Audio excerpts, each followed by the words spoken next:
Welcome to the Slop Farm. Enjoy the video. You start by confirming you have an active YouTube TV subscription and a Google account ready to sign in. Turn on the smart TV, streaming stick, or console and make sure it's on the same Wi-Fi network as your phone or laptop. Connectivity matters. Open the YouTube TV app and go straight to the Sign In or Link Device option. This triggers the activation flow.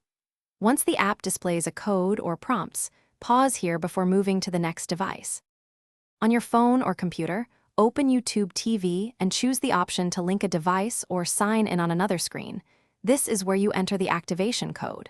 Carefully type the exact characters shown on your TV letter case and numbers must match. After submitting, you'll see a confirmation prompt. Make sure you allow any requested permissions and confirm the device name so you recognize it later. Once accepted, the TV app will update automatically and proceed to your home screen. Final steps: wait as the TV app refreshes to your account, loads your library, and displays channels. If you can't view content, check for a simultaneous stream limit and sign out unused devices. That often resolves playback blocks. Once linked, make a quick channel test.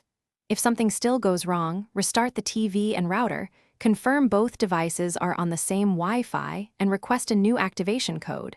Then repeat the linking step. That single troubleshooting tip fixes most problems quickly. Thanks for watching. Consider subscribing if we helped you today.